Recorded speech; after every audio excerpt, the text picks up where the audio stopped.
Video like जरूर कर लीजिए और ऐसे वीडियो लगातार फ्री में पाने के लिए चैनल को तुरंत सब्सक्राइब कर लीजिए और बेल आइकन को जरूर टैप कर लीजिए ताकि आगे भी सारे वीडियो आपको मिलते रहे। यूट्यूब में फॉलो करते हैं तो प्लीज ये वाला फ्री टेलीग्राम चैनल जरूर ज्वाइन कर लीजिएगा। सारे नोटिफिकेशन सारे अपडेट यहीं पे आते हैं, ध्यान रखिए।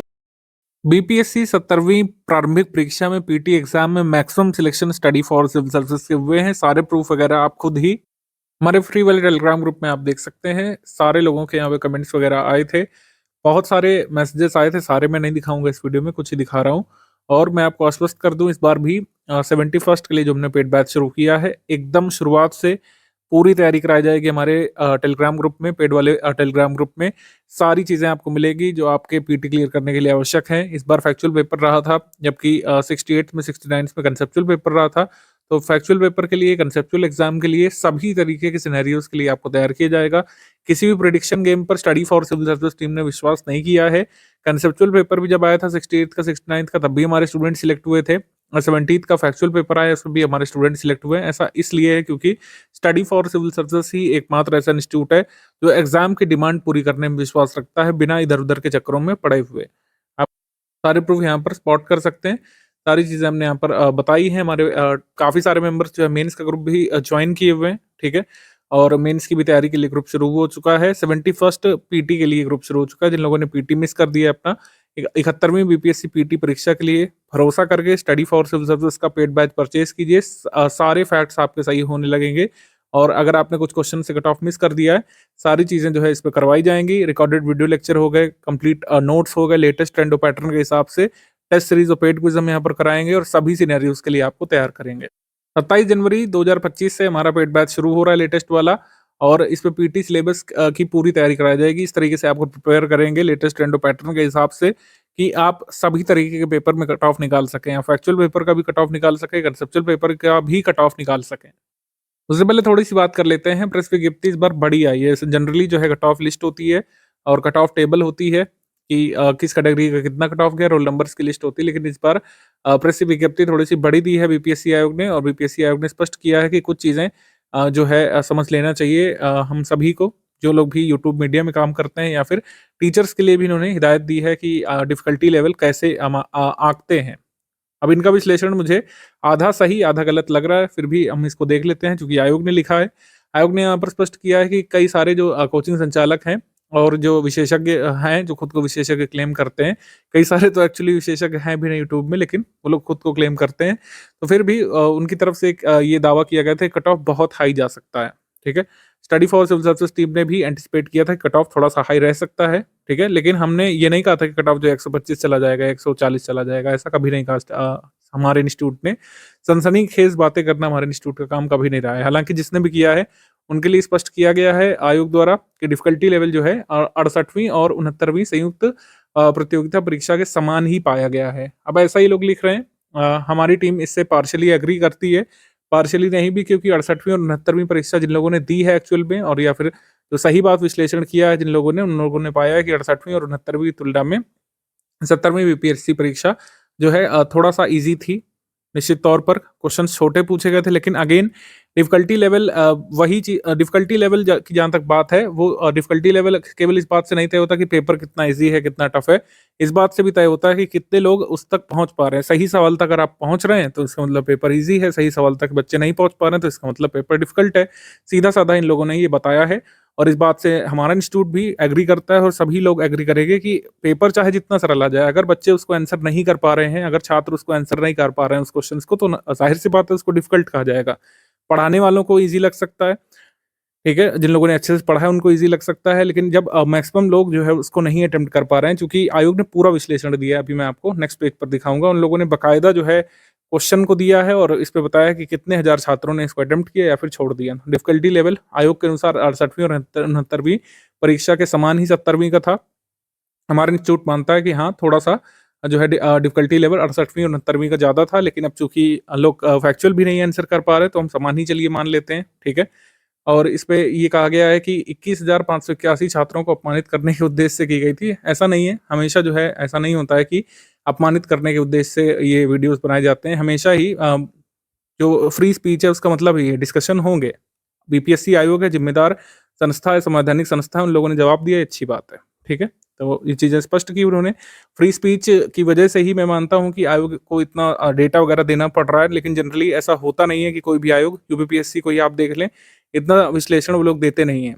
यूपीपीसीएस में तो मॉडिफाइड की भी नहीं आती। बीपीएससी की इस मामले में काफ़ी तारीफ रहेगी कि उन लोगों ने जो भी शंकाएँ उठाई गई उनका बाकायदा निवारण किया, उनका जवाब दिया।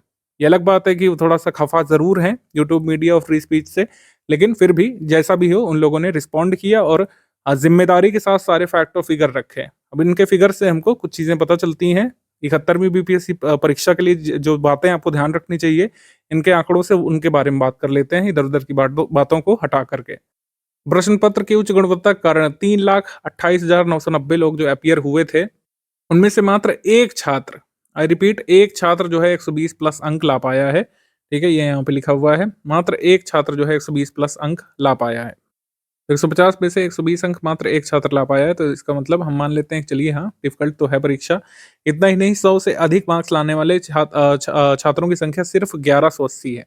1180, और जबकि सिलेक्ट कितने लोग हुए हैं? इस साल मेंस लिखेंगे करीब 21,581 लोग। थोड़ा-सा ये भी सिनेरियो आप समझिए यहाँ पे, डिफ़िकल्टी लेवल की तो चलिए बाद में बात करते हैं। इस बार सीटें ज़्यादा थी, तो इस बार 21,581 लोग मेंस लिखने वाले हैं, और 69वीं में कितने लोगों ने मेंस लिखा था? 69वीं में मात्र 1120 लोगों ने मेंस लिखा था। ये बीपीएससी की ऑफ़िशियल वेबसाइट पे दिया हुआ है। 69वीं में मेंस के लिए कितने लोग सिलेक्ट किए गए थे? 1120 लोग सिलेक्ट किए गए थे। अगर मैं गलत हूँ तो आप मुझे करेक्ट करिएगा, लेकिन मैंने ऑफ़िशियल डेटा से देखकर ही बताया है। 69वीं में मात्र 1120 लोगों ने मेंस लिखा था, और 68वीं की बात कर लें, मात्र 3590 लोगों ने मेंस लिखा था। मतलब जो एलिजिबल थे, लिखा तो हो सकता है और भी कम लोगों ने हो, लेकिन जिन लोगों को बीपीएससी ने कट ऑफ से पास किया था मेंस के लिए, उनकी संख्या इतनी थी। 69वीं में 1120 और 68वीं में 1590। सीटें कम थी इस वजह से। तो सीटें बढ़ी हैं, इसका भी प्रभाव देखने को मिल सकता है। कट ऑफ उतना का उतना रहा, पेपर का स्तर थोड़ा-सा नीचे होने के बावजूद, या ऐसा जैसा हमको प्रतीत हो रहा है, नीचे होने के बावजूद। अब 0 से कम ऋणात्मक अंक प्राप्त करने वालों की संख्या 1409 है। कुछ लोग 0 से भी कम अंक लाए थे यहाँ पर नेगेटिव मार्किंग कारण। बाकी आयोग ने जो है ये सब बातें लिखी हैं कि किस तरीके से भ्रम फैलाया गया, ये सब बातें हमारी काम की नहीं है। जो फैक्ट्स और फिगर इन लोगों ने दिए हैं, उनको देख लेते हैं यहाँ पे। 3,28,000 में से 1,70,000 अभ्यर्थी जो है 30% मार्क्स भी नहीं ला पाए। यानी आधे से भी अधिक अभ्यर्थी, करीब 60% अभ्यर्थी 30% मार्क्स भी नहीं ला पाए इस परीक्षा में। अगर अभ्यर्थी नहीं ला पा रहे हैं, तो पेपर कितना भी हमको सरल प्रतीत हो, उसे डिफ़िकल्ट माना जाएगा। आयोग की बात बिल्कुल ही सही यहाँ पर हम लोग मानेंगे। जिस भी परीक्षा में अगर भारत की राजधानी दिल्ली पूछी गई है, लेकिन अगर उसको नंबर ऑफ छात्र नहीं अटेम्प्ट कर पा रहे हैं, तो हम मान लेंगे कि चलिए वो पेपर डिफ़िकल्ट है, ठीक है? बाकायदा इन लोगों ने एक जो है सिनेरियो यहाँ पे दिया है, ये कट ऑफ है। कट ऑफ जो है यहाँ पे दिया गया है। न्यूनतम अर्हतांक प्राप्त करने वाले उम्मीदवारों की संख्या जो है सामान्य वर्ग में इतनी है, पिछड़ा वर्ग में इतनी है, पुरुष में इतनी है, अत्यंत एक्सट्रीमली बैकवर्ड क्लासेस में इतनी है, और अनुसूचित जाति, अनुसूचित जनजाति, महिला, दिव्यांगों की संख्या इतनी है। काफ़ी सही से इन लोगों ने पूरा बताया कट ऑफ। अब बाकायदा 68वीं का कट ऑफ इन लोगों ने लिखा बगल में, फिर 69वीं का, फिर 70वीं का लिखा है यहाँ पे। तो जो है 68वीं का कितना गया था, 91 अनारक्षित पुरुष के लिए, और अनारक्षित पुरुष के लिए 70वीं में एग्जैक्टली 91 ही गया है, और 69वीं में 91.67 गया था। ये इन्होंने लिखा है कि जो 3 प्रश्न हैं उनका उदाहरण देते हुए बताया कि श्रेयसी सिंह विधानसभा सदस्य जिन्होंने पेरिस ओलंपिक में शूटिंग में प्रतिनिधित्व किया था, बिहार में जो जमुई से हैं। 1,70,485 लोग इसका आंसर या तो नहीं दिए थे या तो गलत आंसर दिए थे। बिहार में विष्णुपद योजना के तहत किसको चुना गया था? ये गया इसका आंसर है। ये 1,49,973 लोग इसका आंसर या तो नहीं दे पाए थे या तो गलत आंसर दिए थे। और ये तो जो प्रश्न है इसका आंसर जिन लोगों ने नहीं दिया होगा, बहुत ही पहली बात तो शर्म की बात है, आप बीपीएससी में अपीयर होने क्यों गए अगर आपको ये नहीं पता है। 50,503 लोगों ने इसका उत्तर नहीं कर पाए। तो ऐसा हम लोग कह सकते हैं कि ये वाले छात्रों में ज़्यादातर संख्या नॉन सीरीज छात्रों की रही होगी। तो इससे एक बात स्पष्ट हो जाती है कि भले ही बहुत सारे फिगर आपको दिखाए जाएँगे, 3 लाख लोगों ने पेपर के लिए भरा है, अप्लाई किया है, 6 लाख लोगों ने भरा है, लेकिन सीरियस मेरे हिसाब से शायद 10-20 हज़ार लोग ही होते हैं, और इस बार सीट ज़्यादा होने की वजह से सभी सीरियस लोग जो है सिलेक्ट हो गए होंगे। ठीक है, ये हम सिनेरियो मान सकते हैं। जब कट ऑफ थोड़ा-सा हाई जाता है या फिर सीटें कम होती है, जैसे 69वीं और 68वीं में रहा था, इन्हीं 10 से 20 हज़ार लोगों में कॉम्पिटिशन होता है, और फाइनली इतने लोग मेंस लिखते हैं सीटों के हिसाब से। ये विश्लेषण है यहाँ पे। यूपीएससी को बहुत-बहुत धन्यवाद कि उन लोगों ने इतना डिटेल्ड विश्लेषण दिया है। अन्य आयोगों को भी ये प्रैक्टिस कॉपी करनी चाहिए। जहाँ पर जो है धन्यवाद बनता है, वहाँ पर दिया जाना चाहिए। बीपीएससी ने बाकायदा इतने स्पष्ट तरीके से पूरा सिनेरियो समझाया कि किस तरीके से पेपर जो है किसी भी तरीके से कम डिफिकल्ट नहीं था। बाकायदा इन लोगों ने आंसर दिया, इस चीज़ का फैक्चुअली आंसर दिया, जो कि काबिल तारीफ है। 68वीं और 69वीं बीपीएससी पीटी परीक्षा और 70वीं बीपीएससी पीटी परीक्षा के प्रश्न पत्र में जो अंतर है, उस पर हम अभी भी कायम हैं। पेपर के लेवल में अंतर था या नहीं था, ये फैक्ट्स और फिगर के साथ बीपीएससी ने स्पष्ट कर दिया है। लेकिन बीपीएससी 68, 69 और बीपीएससी 70 के पेपर में डिफरेंस था। ये डिफरेंस अभी भी माना जाएगा कि 68 और 69 बीपीएससी पीटी परीक्षा के प्रश्न पत्र में थोड़े से लेंदी सवाल पूछे गए थे, कंसेप्चुअल सवाल थे, लंबे प्रश्न कुल मिलाकर पूछे गए थे। आप खुद ही देख सकते हैं, पेपर डाउनलोड करिए और देख लीजिए, इसमें किसी के कहने या बतलाने वाली बात नहीं है, आप स्पष्ट तौर पर अपनी आंखों से देख सकते हैं।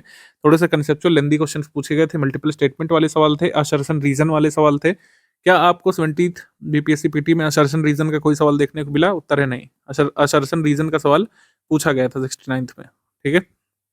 असर्शन रीजन का सवाल कंसेप्चुअल सवाल माना जाता है, माना जाएगा, और ये 68 से 69 में पूछा गया था। कट ऑफ थोड़ा सा लोअर साइड रहने की उम्मीद की गई थी, लेकिन ऐसा हुआ नहीं। थोड़ा सा डिफरेंट अप्रोच इसके लिए चाहिए रहता है आपको, प्रैक्टिस में अप्रोच थोड़ी डिफरेंट बनानी पड़ती है। पूछे फैक्ट्स ही गए थे ज़्यादातर केसेस में, लेकिन लेंदी फैक्ट्स पूछे गए थे। जबकि 70th में क्या हुआ कि ट्रेडिशनल प्रश्न पूछे गए, ठीक है। इसमें आपको कई सारे फैक्ट्स में से कुछ फैक्ट पहचानने थे, जैसा हमेशा बीपीएससी पीटी का पेपर आता था 68 से पहले, हमेशा ही वैसा ही 70th में पूछा गया था। अब सिनेरियो ये है, 71 वाले बिल्कुल भी कंफ्यूज ना हो। Study for civil service team जो है हमेशा सही राह दिखाती रही है, और इस बार भी हम यही कहेंगे, दोनों ही सिनेरियो के लिए तैयार किया जा सकता है। अभी हमारे पास इनफ टाइम है। हम कंसेप्चुअल पेपर, लेंदी पेपर के लिए भी आपको तैयार करेंगे अपने पेड ग्रुप में, और इजी पेपर के लिए भी। 19 फरवरी 2025 से 71वीं बीपीएससी प्रीलिम्स परीक्षा के लिए स्टडी फॉर सिविल सर्विसेज का लेटेस्ट पेड बैच शुरू हुआ है। पूरी तैयारी इसमें कराई जाएगी और सभी सिनेरियोज के लिए हम तैयार करेंगे। सभी सिनेरियो का मतलब है कि जैसे 68 और 69 वाला था, जिसमें कंसेप्चुअल लेंदी पेपर पूछा गया था, और जो 70वां बीपीएससी हुआ जिसमें फैक्चुअल पेपर आया, दोनों ही तरीके की प्रिपरेशन एक ही पेड ग्रुप में आप कर लेंगे और दोनों ही सिनेरियो के लिए खुद को तैयार कर लेंगे, चाहे जैसा पेपर आ जाए। एक बार फिर से अगर कंसेप्चुअल पेपर भी आ जाता है तो भी आपकी तैयारी रहेगी इस ग्रुप में, कोई भी अनसर्टेनिटी नहीं रहेगी। बाकी सारी चीजें वैसे ही रखी गई हैं। पेपर का पैटर्न हर साल इधर उधर कर देते हैं, ट्रेंड बदल देते हैं कुल मिलाकर के। पैटर्न अब क्या ही बदलेगा, 4 ऑप्शन होते हैं, 1/3 की नेगेटिव मार्किंग इसमें होती है, और जितनी वैकेंसी होगी प्रीलिम्स के बाद मेंस के लिए 10 गुना लोग जो है सिलेक्ट किए जाएंगे, ये सब आपको पता है। और ये न्यूनतम अंक का कोई मतलब है नहीं, क्योंकि इतना ले भी आएंगे आप तब भी कट ऑफ नहीं क्लियर होता है। कट ऑफ कितना जाता है ये हम डिस्कस कर ही चुके हैं, ठीक है। बाकी इन लोगों ने पूरा यहाँ पे सब जोड़ बटोर के दिया था, वो सब हम डिस्कस कर ही चुके हैं। फुल पेड ग्रुप में अगर आप आ चुके हैं तो ये समझिए कि एक स्टडी मटेरियल वाला ग्रुप होगा, जिसमें notes, test series, daily current affair, monthly current affair, Bihar current affair मिलेगा आपको। फर्स्ट स्टेज ऑफ प्रिपरेशन के बाद मॉड्यूल्स आपको मिलेंगे। थर्ड स्टेज ऑफ प्रिपरेशन में मॉड्यूल वाइज सारी पीडीएफ आने के बाद सब्जेक्ट वाइज पीडीएफ आपको मिल जाएंगे, उससे आपको स्टडी करना है। डाउट क्लियरेंस का सपोर्ट है फुल पेड ग्रुप मेंबर्स के पास। कोई भी आपका डाउट है, आपका डाउट जो है पीवाईक्यू संबंधी है, आपका डाउट जो हमारे स्टडी मटेरियल के से संबंध में है, कोई भी आपको नई चीज समझ में आ पा रही है, कोई कंसेप्ट नहीं समझ पा रहे हैं स्टडी मटेरियल में से, पेड क्विज में कोई फैक्ट में आपको डाउट आ गया है, कोई कंसेप्ट में डाउट आ गया, तुरंत ही आप पूछ सकते हैं। विदिन 6 आवर्स हमारी डाउट क्लियरेंस टीम आपकी समस्या का समाधान करती है। ग्रुप ज्वाइन होते ही ये चीजें जरूर करनी है, क्योंकि कई लोग कंफ्यूज रहते हैं लंबे समय तक। ग्रुप में आप आए हैं, आप पेमेंट करके ग्रुप में आए, ग्रुप में आपको ज्वाइन किया गया, सबसे पहले स्टार्ट वीडियो देखिएगा जो आपके ग्रुप में पिन किया गया होगा। फिर वीडियो नंबर 2 इसको हम लोग बोलते हैं। सेकंड वीडियो थोड़ा सा क्लरिकल बातों के लिए होता है कि टेलीग्राम से पीडीएफ कैसे निकालने, कैसे प्रिंट कर सकते हैं, ये सारी चीजें इस पे बताई गई हैं। फिर एक स्टेप बाय स्टेप मैसेज है जो भी सेकंड वीडियो में एक्सप्लेन कर दिया गया है। अभी शुरुआत में बेसिक प्रिपरेशन होगी, क्योंकि 71वीं पीटी और मेंस की इंटीग्रेटेड प्रिपरेशन यहाँ पे करनी है, अभी काफी समय बाकी है। इंटीग्रेटेड प्रिपरेशन हम इस तरीके से पूरा मेथड बताएंगे कि शुरुआत में बेसिक, क्योंकि 68वीं और 69वीं में बेसिक से काफी सारे कंसेप्चुअल और लेंदी क्वेश्चन बनाए थे जो लोग नहीं अटेम्प्ट कर पाए थे, और 70वें में फैक्चुअल कर दिया। तो बेसिक की भी प्रिपरेशन करनी है। बेसिक की प्रिपरेशन करेंगे तो कंसेप्चुअल पेपर के लिए तैयार रहेंगे, और बेसिक की प्रिपरेशन शुरुआत से करेंगे तो जो आपके पास समय बचेगा प्रीलिम्स की एग्जाम डेट से और प्रीलिम्स होने के बीच जो काफी समय बचता है, उसमें मेंस की भी प्रिपरेशन हमारे पेड ग्रुप में आकर चाहें तो कर सकते हैं। तो शुरुआत में आपको बेसिक स्ट्रैटेजी बताई जाएगी, अभी आगे मैं सब बताने वाला हूँ। फिर आपके मॉड्यूल शुरू हो जाएंगे, मॉड्यूल के बाद जब लास्ट फेज होगा प्रीलिम से पहले, तो उसमें ताबड़तोड़ रिवीजन करना है, टेस्ट सीरीज लगानी है, पेड क्विज लगानी है। टॉपिक वाइज एनालिसिस देख लेते हैं, थोड़ा बहुत अंतर नहीं रहा है। साइंस टेक्नोलॉजी के इस बार 26 प्रश्न आए थे, 69th में, 68th में और 67th में 30-30 आए थे, तो 26 ये प्रश्न हो गए। History of Indian national movement से 22 प्रश्न इस बार आए थे, ज्योग्राफी से 15 आए थे, इंडियन इकोनॉमी से 10 आए थे, पॉलिटी से 12 प्रश्न आए थे, करंट अफेयर से 26 प्रश्न आए थे, बिहार स्पेशल से 24 प्रश्न आए थे, रीजनिंग एप्टीट्यूड से 10, एनवायरमेंट से 2 और मिसलेनियस से 3 प्रश्न आए थे। ठीक है, इस बार भी बिहार स्पेशल के काफ़ी वेटेज देखने को मिला था। मैंने आपको बताया था बिहार स्पेशल भले ही कम आया हो 69th में, लेकिन इसको इग्नोर नहीं करना है। बिहार स्पेशल आपको अच्छे से तैयार करना है। 24 प्रश्न देखिए इस पर पूछे गए हैं और ऐसा भी हो सकता है पिछली बार अगली बार जो है इसमें 10 या 12 ही रह जाएँ, लेकिन हमको तैयारी पूरी रखनी पड़ेगी आपको, क्योंकि जो 69th में 10 प्रश्न आए थे थोड़े से कठिन स्तर के भी आए थे। ठीक है, तो हर जो ये टॉपिक है इसको अच्छे से देखना पड़ेगा। एनवायरनमेंट में जैसे कम प्रश्न आते हैं, कभी भी ऐसा नहीं हो कि एनवायरनमेंट में 15 प्रश्न आए हों, तो उसका थोड़ा-सा कम तरजीह देंगे। बाकी जो मेजर सब्जेक्ट हैं जैसे science, history, geography, polity, Bihar GK, current affair, इन पर बहुत अच्छे से आपको पकड़ बनाने की ज़रूरत पड़ेगी, क्योंकि मेजर फैक्चुअल सवाल इन्हीं से बनते हैं। कट ऑफ वगैरह पहले ही हम दिखा चुके हैं। 17th का ये रहा था 91, अनरिजर्व्ड के लिए, अनरिजर्व्ड फीमेल के लिए 81, ईडब्ल्यूएस के लिए 83, ईडब्ल्यूएस फीमेल के लिए 73, एससी के लिए ये 70.33, एससी फीमेल के लिए 55, एसटी के लिए 65.33, एसटी फीमेल के लिए 65.33, ईबीसी के लिए 82 और बाकी अन्य कैटेगरीज में आप देख ही सकते हैं। 69th और 68th का कट ऑफ है। पेपर का लेवल बदलेगा, कट ऑफ मुझे लगता है सेम रखने की कोशिश करेंगे आगे भी। अब 3 स्टेज की स्ट्रैटेजी क्या है इसको हम लोग समझ लेते हैं। 3 स्टेज की स्ट्रैटेजी फॉलो करना बहुत ज़रूरी है। इससे फैक्चुअल पेपर, कंसेप्चुअल पेपर की भी तैयारी होगी और एक मिडिल फेस भी आपको मिलेगा, जिससे आप मेंस की कुछ तैयारी कर सकें पहले से, क्योंकि मेंस की भी तैयारी एकदम से नहीं हो पाएगी। पीटी होने के बाद आपको मैक्सिमम जो है 70-80 दिवस का समय मिलता है मेंस लिखने के लिए। ठीक है, जैसे अप्रैल मंथ में मेंस कराए जाने की बात उठ रही है, तो आपके पास 3 महीने मिलेंगे। 3 महीने इतने सफिशिएंट नहीं है कि पूरा सिलेबस शुरू से पढ़ा जाए। अगर कोई लोग पहली बार तैयारी करने के लिए आए हैं, तो पहली बार में मेंस पढ़ करके आपके एग्जाम निकालने की संभावना कम रहेगी। मेंस का थोड़ा-सा पढ़ना चाहिए, पीटी की तैयारी के दौरान भी सिलेबस वगैरह एटलीस्ट स्टडी कर लेना चाहिए आपको। तो हमारी 3 स्टेज की स्ट्रैटेजी कहती है कि शुरुआत के जो 60 दिवस आपको देने हैं, ये बेसिक अंडरस्टैंडिंग और बेसिक अप्रोच डेवलप करने के लिए देने होंगे और इसमें हमको डेली 4 घंटे की स्टडी की ज़रूरत पड़ेगी। शुरुआत में धीरे-धीरे से आगे बढ़ेंगे और धीरे-धीरे स्टडी आवर्स हम बढ़ाते रहेंगे। 4 आवर डेली से आपको स्टडी करनी है, बेसिक प्रिपरेशन पर ध्यान देना है। अब बुक रीडिंग पर यहाँ पर थोड़ा-सा फोकस करना है और जो अब छोटी-छोटी जानकारियाँ होती हैं, उसको इकट्ठा करते हुए आपको नोट्स बनाते हुए चलना है। अभी ये नहीं सोचना है कि बीपीएससी में प्रश्न जो है तुरंत आ जाएगा तो इसको कैसे करेंगे। अभी अंडरस्टैंडिंग यहाँ पे बनाइए। आप सपोज़ कीजिए एनसीईआरटी से मॉडर्न इंडियन हिस्ट्री स्टडी कर रहे हैं। अब आपको इसमें नहीं परेशान होना है कि कौन-सा बुक्स एंड ऑथर जो है हमसे पूछ लेंगे, मैं आंसर कर पाऊँगा कि नहीं। क्योंकि बुक्स एंड ऑथर की जो लिस्ट है वो तो study for civil services team देगी। आप इसमें परेशान नहीं होंगे कि कौन-सा आंदोलन जो है, कौन-सा ट्राइबल मूवमेंट जो है, उसका लीडर कौन है, इसमें परेशान नहीं होना है। ये सब तो मैटर हम तो देंगे ही आपको। जो 3rd स्टेज की स्ट्रैटेजी है, जो 2nd स्टेज का अंतिम पड़ाव है, उसमें आपको जो मटेरियल मिल चुका होगा, स्टडी फॉर सिविल सर्विसेज के मॉड्यूल वगैरह मिल चुके होंगे, नोट्स वगैरह मिल चुके होंगे, आप उसको पढ़ेंगे, टेस्ट सीरीज वगैरह लगा रहे होंगे, ये सारे फैक्चुअल्स आपके कवर होंगे।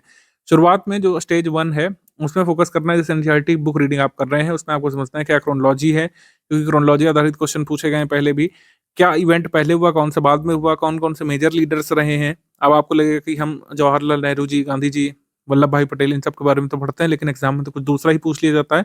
दूसरे के लिए हम आपको तैयार करेंगे, फैक्चुअल डेटा सब मिलेगा आपको, लेकिन अभी स्टेज 1 में इतना डीपली नहीं सोचना है। अभी अंडरस्टैंडिंग बनाने पे फोकस करना है, क्योंकि अंडरस्टैंडिंग आधारित भी प्रश्न आ सकते हैं। मैं बता रहा हूँ आपको, किसी भी जो है प्रेडिक्शन गेम में हम लोग नहीं पढ़ते हैं। हम लोग ये नहीं सोचते हैं कि 70th में फैक्चुअल पेपर आए तो ऐसा हो सकता है 71st में भी बीपीएससी जो है वही पूछ लेगा। ऐसा नहीं होने वाला है। ऐसा हो सकता है 68 जैसा आ जाए, तो आप क्या करेंगे? तब आप 72 की कोशिश करेंगे। ये सही अप्रोच नहीं है।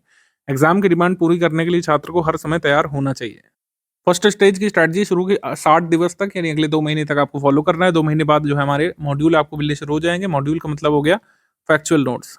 मॉड्यूल का मतलब हो गया स्टडी फॉर सिविल सर्विसेज के फैक्चुअल नोट्स, जो सभी सब्जेक्ट के मिलेंगे, जहाँ-जहाँ पर फैक्ट्स आते हैं, और आप उससे तैयार कर लेंगे। अंडरस्टैंडिंग बनाने के बाद मॉड्यूल को पढ़ना आसान हो जाएगा। रिकॉर्डेड वीडियो लेक्चर भी मिलेंगे इसमें, मॉड्यूल को समझने के लिए कोई चिंता वाली बात नहीं है। लेकिन अगेन रिकॉर्डेड वीडियो लेक्चर का भरपूर मज़ा लेने के लिए, भरपूर उसको समझने के लिए, रिकॉर्डेड वीडियो लेक्चर को हमेशा के लिए आत्मसात करने के लिए यहाँ पर की जो मेहनत है फर्स्ट स्टेज की ज़रूरी हो जाती है।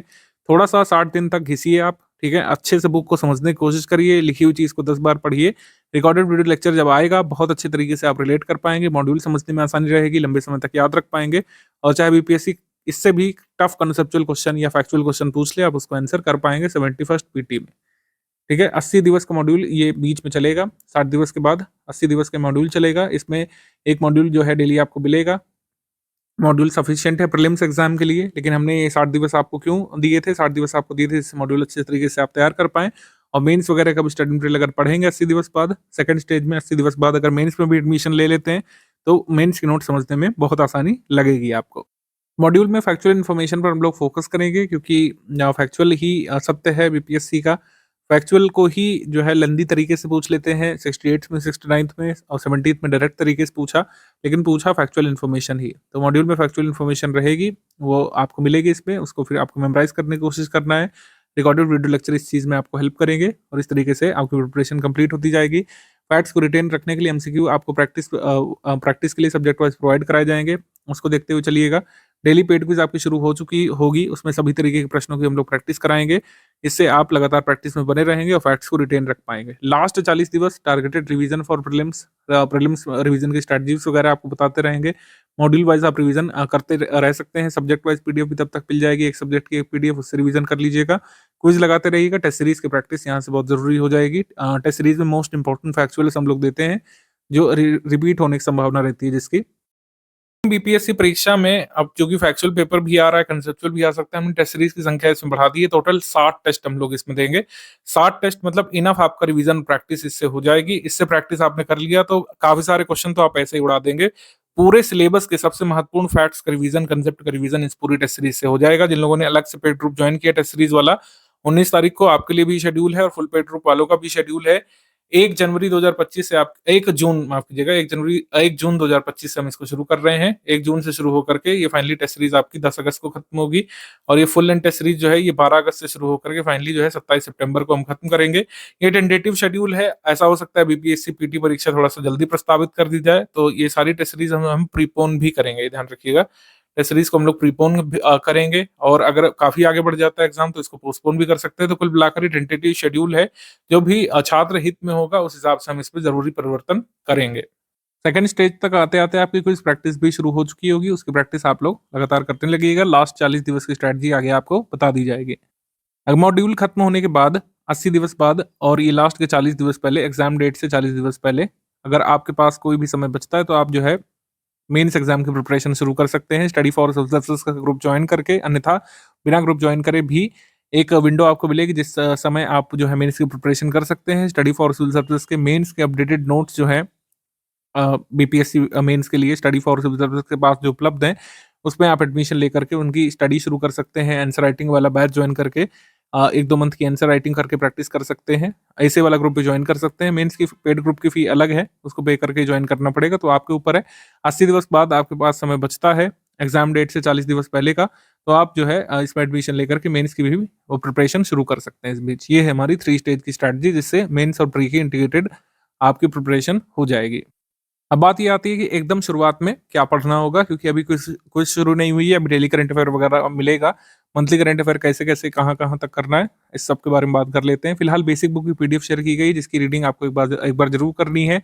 आपने पहले की होगी, ऐसे लोगों को जिन लोगों ने कहा कि सर हम पहले कर चुके हैं। मेरा रिकमेंडेशन है, पेड ग्रुप में आप आए हैं, फेज वाइज शुरू कर रहे हैं, फर्स्ट स्टेज की स्ट्रैटेजी आप फिर से शुरू करिए। हमेशा ही एनसीईआरटी की बुक्स में जितनी बार आप पढ़ेंगे कुछ ना कुछ नया उसमें देखने को मिलता है। एक एक वर्ड उसका जरूरी है, आप फिर से पढ़िए, जरूर से आपको लाभ मिलेगा, कोई इसमें हानि होगी नहीं। एनसीईआरटी बुक पढ़ चुके हैं हिस्ट्री की, मॉडर्न की, फिर से पढ़िए उसको। विपिन चंद्रा पढ़ चुके हैं, फिर से पढ़िए। और जो है एंशिएंट वाली पढ़ चुके हैं, फिर भी पढ़िए आप एक बार रीडिंग जरूर करिए, जिससे मॉड्यूल वगैरह जब शुरू होंगे तो उसको समझने में आसानी होगी। पहले बुक पढ़ चुके हैं तब भी ये बुक पढ़ना आपको चाहिए, रिकमेंडेड है ये। हिस्ट्री के लिए एंशिएंट, मिडिवल, मॉडर्न की बेसिक बुक जो है शेयर कर दी गई, सिर्फ उसी को पढ़िएगा आप इसकी हार्ड कॉपी लेकर भी पढ़ सकते हैं। एनसीईआरटी की बेसिक बुक हमने स्टडी कर दी है, उसके लिए प्लेलिस्ट देख सकते हैं। इसकी क्लास वाइज जो है वीडियो बनी हुई है, क्लास वाइज पापा वीडियो इसका अवेलेबल है। 2 तरीके हो सकते हैं, एक बार जो है आप चैप्टर वाइज बुक पढ़ लीजिए और पापा वीडियो देख लीजिए। उल्टा तरीका है, एक बार पहले पापा वीडियो अच्छे से देख लिया और फिर जो है एक बार आपने चैप्टर वाइज बुक पढ़ ली। ठीक, पॉलिटी के लिए बुक चैप्टर वाइज पढ़ना है। लक्ष्मीकांत की सारे चैप्टर्स नहीं पढ़ रहे हैं, पूरी लक्ष्मीकांत की बुक हम आपको नहीं दे रहे हैं, क्योंकि पॉलिटी के 12 से 13 सवाल आपको सही कर रहे हैं। हमारे स्टडी मटेरियल से भी आप सही कर ले जाएंगे मॉड्यूल से, लेकिन अच्छे तरीके से आप मॉड्यूल को समझ पाएं, इसके लिए लक्ष्मीकांत की बेसिक अंडरस्टैंडिंग बना लीजिएगा। मेंस वगैरह भी काम आती है और ये बाइबल है एक तरीके से राज्य व्यवस्था के लिए। तो हमेशा ही कोई भी आपसे कोई फैक्चुअल पूछ ले, डाउट पूछ ले, इंटरव्यू तक में ये काम आती रहती है। तो फर्स्ट 40 दिवस में जितने चैप्टर कर पाए उतना करिएगा। कंप्लीट होना कोई गुंजाइश नहीं, मतलब कंप्लीट होने की ना तो गुंजाइश है, ना ही एग्जाम की रिक्वायरमेंट है, ना ही हमारे पेड ग्रुप की रिक्वायरमेंट है कि आप पूरी लक्ष्मीकांत कंप्लीट करें। लक्ष्मीकांत वगैरह नहीं। मैं ऐसा कह रहा हूँ कि पीटी के लिए एकदम ज़रूरी ही है या फिर इसके सारे चैप्टर्स पढ़ना आपको ज़रूरी है, ऐसा नहीं है। हमारे मटेरियल से हो जाएँगे पॉलिटी क्वेश्चंस आपके, लेकिन जितने भी चैप्टर्स हो पाएँ करने की कोशिश आप करिएगा। लक्ष्मीकांत पॉलिटी की प्लेलिस्ट बनी हुई है, जितने वीडियोस इस प्लेलिस्ट में बने हुए हैं उसको देखते हुए चैप्टर वाइज बुक पढ़ी जा सकती है बिल्कुल। जनरल साइंस के लिए एससीएस की एनसीईआरटी साइंस की समरी हमने शेयर कर दी है, अभी उसी को पढ़िएगा। बाद में साइंस के लिए कंपाइलेशन और लिस्टिंग पीडीएफ जैसा डेटा हम लोग देते हैं, जैसे अदर जो स्टेट पीसीएस के लिए कंपाइलेशन लिस्टिंग हम लोग देते हैं, इसके लिए मॉड्यूल जो आपको देंगे जनरल साइंस के लिए वो सफिशिएंट होगा। मॉड्यूल के बाद आपको सब्जेक्ट वाइज पीडीएफ मिल जाएगी लास्ट 40 डेज के लिए, उसी से आप लोग लगातार रिवीजन करते रहिएगा, जनरल साइंस इससे तैयार हो जाएगी। इन्वायरमेंट के लिए समरी हमने शेयर कर दी है, उसका वीडियो बना हुआ है, इसको देख सकते हैं। ठीक है, इन्वायरमेंट के लिए भी लिस्टिंग आपको मिल जाएगी मॉड्यूल में, जितनी लिस्ट आपको मिल जाएगी मॉड्यूल में उससे आप कर लीजिएगा। इकोनॉमी के लिए हमने बेसिक नोट्स नहीं शेयर किया, इकोनॉमी को डे वाइज मॉड्यूल में ही कवर करेंगे। और बेसिक मतलब इकोनॉमी के लिए कोई ऐसा बेसिक जाने की जरूरत नहीं है, इकोनॉमी में फैक्ट्स ही ज़्यादा पूछते हैं आपसे, डब्ल्यूपीआई क्या है, सीपीआई क्या है, कोर इंडस्ट्रीज कौन कौन सी हैं, यही सब आपसे पूछते हैं इकोनॉमी में। और जो लेटेस्ट डेवलपमेंट्स होते हैं इकोनॉमी के वो तो करंट अफेयर में और डेली करंट अफेयर में हम लोग कवर करते हैं। तो इकोनॉमी में करंट अफेयर ज़्यादा आता है, बजट इकोनॉमिक सर्वे संबंधित चीज़ें ज़्यादा पूछी जाती हैं। ठीक है, वो डेटा जरूरी होगा। इकोनॉमी के बेसिक में कोई ज़्यादा करने की जरूरत नहीं, इकोनॉमी जो मॉड्यूल देंगे हम लोग आपको बेसिक के लिए वही सफिशिएंट होगा। इंडियन इकोनॉमी की विशेषताएं, 5 ईयर प्लान संबंधी डेटा हो गया, उसमें जो स्कीम्स आई थी वो सब चीज़ें, अन्य जो पुरानी स्कीम्स है वो सब आपसे पूछते हैं। नई स्कीम्स 2014 से 24 के बीच के फेस की स्कीम जो पूछेंगे वो सब हम मॉड्यूल में शेयर कर देंगे, उतना सफिशिएंट होगा। बिहार स्पेशल जीके संबंधित नोट्स आपको ग्रुप में अभी नहीं दिए गए हैं, बिहार जीके को डे वाइज मॉड्यूल में हम लोग कवर करेंगे और डे वाइज मॉड्यूल इसमें सफिशिएंट होगा। लास्ट 40 दिवस जो बचेंगे लास्ट फेज के, पीटी से 40 दिवस पहले का जो फेज होगा उसमें बिहार जीके कंपाइंड हम लोग दे देंगे आपको, उससे आप रिवीजन कर लीजिएगा। मॉड्यूल आपके पढ़े हुए होंगे, आप सब्जेक्ट वाइज रिवीजन कर लेंगे। बिहार जीके से जो 25 तक सवाल आते हैं उसमें मैक्सिमम सवाल आप कर ले जाएंगे। लास्ट कुछ ईयर्स के बीपीएससी पीटी के ओरिजिनल पेपर्स हमने प्रोवाइड कर दिए हैं, उसको देखते रहिए। उससे क्वेश्चन रटना नहीं है, ना ही ऐसी रिक्वायरमेंट है। ट्रेंड समझने के लिए देखिए किस हद तक किस टॉपिक से प्रश्न पूछे गए हैं। टॉपिक वाइज पीवाईक्यू की पीडीएफ फरवरी मिड तक ग्रुप में अपडेट करेंगे, इसको जरूर पढ़ते रहिएगा आप लोग, इससे काफ़ी फायदा मिलता है। और जब फैक्चुअल पेपर होता है कई सारे सवाल रिपीटेड भी होते हैं, तो एक फायदा वो भी है। तो इतना मटेरियल यहाँ पे काफ़ी होगा। अभी 60 दिवस के लिए इतना काफ़ी है ये फर्स्ट स्टेज के लिए। बेसिक बुक वगैरह यहाँ पे पढ़ते रहिए। बेसिक बुक वगैरह कंप्लीट जो लोग करेंगे उनको मॉड्यूल समझने में आसानी होगी, रिकॉर्डेड वीडियो लेक्चर को आत्मसात करने में, लंबे समय तक याद करने में आसानी होगी। करंट अफेयर आपको नेशनल इंटरनेशनल वाला अगस्त 2024 से लेकर हमने जनवरी 2025 तक का दे दिया है, जनवरी 2025 तक का, और ऐसे 4 मार्च को फेब का मिल जाएगा और 4 अप्रैल को मार्च का मिल जाएगा। हर मंथ जो है 4 तारीख को आपको मंथली करंट अफेयर अपडेट होकर के मिल जाता है नेशनल इंटरनेशनल वाला। और बिहार करंट अफेयर भी जो है अगस्त 2024 से लेकर दिसंबर 2024 तक हमने दे दिया है। इससे पीछे का नहीं पढ़ने की जरूरत होगी। और अभी भी अनसर्टेनिटी महसूस कर रहे हैं तो हमेशा नए से पुराने की तरफ बढ़ना चाहिए। जैसे सबसे पहले जैन 2025 तैयार करिए, जैन 2025 तैयार करने के बाद आप दिसंबर 2024 तैयार करिए, फिर जो है नवंबर 2024 तैयार करिए। इस तरीके से पीछे जाते हुए प्रिपरेशन आप आगे बढ़ा सकते हैं, जिससे आप सर्टेन रहेंगे कि लेटेस्ट करंट अफेयर ही आपने पढ़ा है। हमेशा यही मेथड फॉलो किया करिए। अभी हमारे पास इनफ टाइम है, बिल्कुल भी टेंशन लेने की जरूरत नहीं है, कुछ भी आपका छूटेगा नहीं। और डेली करंट अफेयर की पीडीएफ उन्हीं लोगों के ग्रुप में आती है जिन लोगों ने फुल पेड ग्रुप ज्वाइन किया है। संडे छोड़कर डेली करंट अफेयर की पीडीएफ आती रहेगी, इससे आप डेली करंट अफेयर तैयार करते रह सकते हैं। जिन लोगों ने फुल पेड ग्रुप ज्वाइन नहीं किया है उनकी डेली करंट अफेयर की कंबाइंड पीडीएफ हर मंथ के एंड में साझा की जाएगी। ठीक है, ये अंतर है फुल पेड ग्रुप में और अदर स्टडी मटेरियल ग्रुप में। जो फुल पेड ग्रुप वाले हैं उनके में डेली करंट अफेयर की पीडीएफ डेली मिलती है, और जो अदर ग्रुप है उसमें डेली का मंथली कंबाइन करके दिया जाता है। डिवाइस मॉड्यूल जो है सेकंड फेज में शुरू होंगे। पहले स्टेज के 60 दिवस के बाद मॉड्यूल शुरू हो जाएंगे। कुल 80 मॉड्यूल मिलेंगे, सभी सब्जेक्ट को कवर करते हुए सारे इंपॉर्टेंट फैक्ट्स, कंसेप्ट, डायग्राम, कई सारे जो फैक्चुअल डिटेल्स होते हैं किसी एक टॉपिक के बारे में, जैसे लेंदी क्वेश्चन भी बन सकता है, सारी चीजें इसमें हम लोग कवर करेंगे। जैसे 5 ईयर प्लान बहुत फेवरेट टॉपिक है बीपीएससी का, सारा डेटा जो आपको 5 ईयर प्लान के बारे में जानना जरूरी है, उस बीच जो स्कीम्स आई थी उसके बारे में जानना जरूरी है, सब कुछ आपको मॉड्यूल में मिल जाता है। मार्च लास्ट तक दिया जाएगा मॉड्यूल का टाइम प्लान, आपको बताया जाएगा किस दिन कौन सा सब्जेक्ट मॉड्यूल मिलेगा। अभी आप बेसिक प्रिपरेशन जारी रखिए, मॉड्यूल किस शेड्यूल के हिसाब से मिलेगा वो शेड्यूल साझा किया जाएगा आपको ग्रुप में आपका फर्स्ट स्टेज खत्म होने के बाद। 2 महीने पहले पीटी एग्जाम डेट के 2 महीने पहले सारे मॉड्यूल को कंबाइन करके सब्जेक्ट वाइज नोट्स हम लोग पीडीएफ फॉर्म में बनाएंगे, फाइनली अपडेटेड, उसको आप पढ़ने लगिएगा। और एग्जाम से 2 महीने पहले इतनी ही रिवीजन सफिशिएंट हो जाएगी। रिकॉर्डेड वीडियो लेक्चर जो है एग्जाम डेट से लगभग 2.5 महीने पहले आपको मिलेंगे, उसको आप कंप्लीट कर लीजिएगा, अच्छे से सब कुछ रिवाइज कर लेंगे, फिर चाहे जैसा पेपर आ जाए, factual conceptual basic advance level का सारे तरीके के सवाल आप करने लायक खुद को महसूस करेंगे। लेकिन शर्त वही है कि फेज वाइज चलना है। अगर हमने कहा कि बेसिक बुक पढ़ना है तो आपको पढ़ना है, मॉड्यूल वाइज शुरू हो जाएगा, मॉड्यूल वाइज रिवीजन करना है, रिकॉर्डेड वीडियो लेक्चर एक बार देखना है, ये सब देखते हुए सारी चीजें आप कंप्लीट कर ले जाएंगे। फर्स्ट स्टेज प्रिपरेशन में एक रफ डेली टाइम प्लान जो है हमने बनाया है 4 घंटे का, आप चाहें तो इसको फॉलो कर सकते हैं, अदरवाइज कोई भी रफ टाइम प्लान बना सकते हैं। डेली करंट अफेयर को 45 मिनट, हिस्ट्री, ज्योग्राफी, पॉलिटी की बेसिक बुक रीडिंग को 2 घंटे डेली दे सकते हैं, सब्जेक्ट बदल बदल के पढ़िए। बिहार स्पेशल अभी दिया नहीं गया है, पीवाईक्यू पढ़ना शुरू कर सकते हैं 30-35 मिनट डेली, और मंथली करंट अफेयर और अदर पीडीएफ जो है ये 30 मिनट डेली इसको देते हुए पढ़ सकते हैं, जिससे मंथली करंट अफेयर बहुत पक्के तरीके से आपको याद हो जाए। ठीक, इस तरीके से फर्स्ट स्टेज में आगे बढ़ना है। कोई भी एरर करेक्शन होता है हम ग्रुप में देंगे आपको। क्विज ग्रुप जरूर देखते रहिए, उसमें कुछ पिक्स वगैरह आती हैं, उस पिक से डायरेक्टली क्वेश्चन आने की संभावना होती है। कई बार मैं वीडियो आपको बना करके देता हूँ किसी भी टॉपिक का, अच्छे तरीके से उसको समझाने के लिए, उससे कई बार क्वेश्चन आने की संभावना होती है। मान लीजिए कोई एरर करेक्शन हुआ, इतने सारे तथ्य हैं, इतनी सारी पीडीएफ हैं, कोई डेटा गलत चला गया या फिर कॉमा इधर उधर लगने की वजह से कंफ्यूजन आ गई, कोई टाइपिंग मेरे एरर हो गई, कोई जो है क्लरिकल एरर हो गई, उसको हम लोग दूर करते हैं। एग्जाम से पहले सारा शुद्ध डेटा आपको मिलता है, और कभी भी ऐसा हुआ नहीं कि स्टडी फॉर सिविल सर्विसेज में दिए गए डेटा की वजह से आपका सवाल गलत हुआ हो। आज तक ऐसा नहीं हुआ है, ना आगे कभी होगा। एरर करेक्शन चलते रहते हैं, कई बार कंफ्यूजन होता है, कई बार जैसे मान लीजिए कोई मेंबर किसी ऑर्गेनाइजेशन को छोड़ता है, बाद में रिज्वाइन हो जाता है। ठीक है, तो ऐसे सारे अपडेट्स जो है आपको पेड क्विज ग्रुप में मिलते रहते हैं, उसको जरूर ज्वाइन करके रखना है आपको। ये लोगों ने कंप्लीट पेड बैच लिया है, डाउट क्लियरेंस आपका आज ही शुरू हो जाता है। बीपीएससी पीटी संबंधी और उसके सिलेबस संबंधी कोई भी डाउट आप ग्रुप में रख सकते हैं। With in 6 hours maximum time limit है, उसके भीतर ही आपका जवाब दिया जाता है, और कोई भी डाउट आप पूछना शुरू कर सकते हैं बीपीएससी पेड ग्रुप के बारे में और बीपीएससी सिलेबस के बारे में, पीटी सिलेबस के बारे में।